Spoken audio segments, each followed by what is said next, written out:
Imagine spending your entire life preparing for one mission, not to become a doctor, not to become a teacher, not even to become a soldier, but to kill strangers you've never met. And then imagine succeeding. 115 people die. The mission is a complete success. Your government calls you a hero. But years later, you realize everything you believed was a lie. This is the story of a woman who was built by North Korea to become the perfect assassin.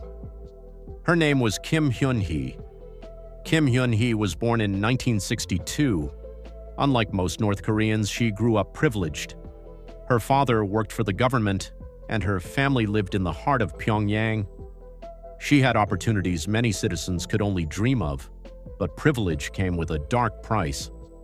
From childhood, Kim was taught that North Korea was paradise, South Korea was evil, and the supreme leader was a god.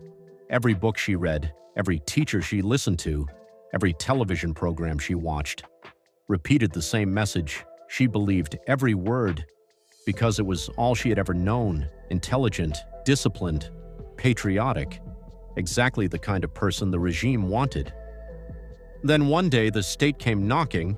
At 19 years old, she was selected for a special assignment. She was recruited into North Korea's elite intelligence service, not as a spy, as a weapon. For 7 years, she disappeared into secret training camps. She learned languages, surveillance, combat, and explosives. The most important lesson wasn't physical, it was psychological. Never question orders. Eventually, she became exactly what the regime wanted. Then came the order. South Korea was preparing for the 1988 Olympics. The world was watching. North Korea saw the Olympics as a threat. According to Kim's testimony, the order came from Kim Jong-il. The objective was simple: create fear, make the world afraid to come to Seoul. Her target was Korean Air Flight 858, a civilian airliner carrying ordinary people home. Kim and her handler traveled under fake Japanese identities, posing as father and daughter. In Baghdad, they assembled the bomb, hidden inside a portable Panasonic radio. Then came the flight.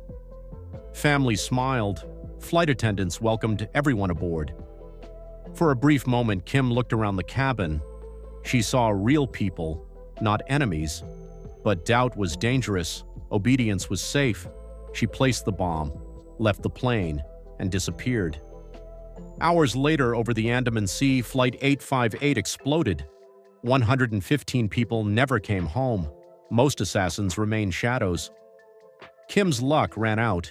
Authorities tracked 2 missing passengers. The trail ended in Bahrain. Surrounded and trapped, Kim realized there would be no escape. Like every North Korean operative, Kim carried cyanide. If captured, she was expected to die. Her handler swallowed his. He died within minutes. Kim tried to do the same, but she survived. When she woke up, she expected torture. Instead, she found herself in South Korea. Everything she believed was about to be challenged. Investigators drove her through Seoul. She expected poverty. She expected misery. Instead, she saw a city brighter and richer than anything she had imagined. Then she entered a supermarket. The shelves were full, not staged, not reserved for elites, just ordinary people buying food. Her worldview began to crack.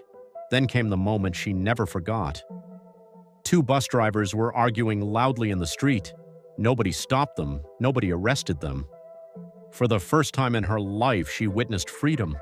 Everything she had been taught collapsed, and she broke down.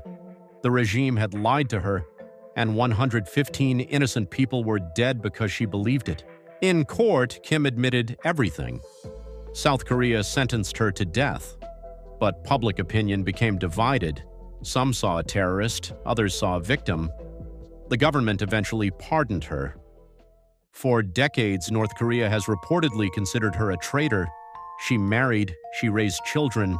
Today, Kim Hyon-Hui lives under a different identity, but she could never escape the past. Flight 858 still follows her, in every interview, in every memory. Kim Hyon-Hui's story forces us to ask an uncomfortable question. When does a victim become responsible, and when does responsibility begin? The most dangerous weapon in the world is not a bomb. It is a human being convinced that evil is good. 115 passengers boarded Flight 858 expecting to return home. They never did. Kim Hyon-Hui never returned to North Korea. She never saw her family again. The royalties from her autobiography have been donated to the families of Flight 858 victims. Nearly 4 decades later, she remains a living ghost of the Cold War. And a reminder of what can happen when ideology becomes more powerful than truth.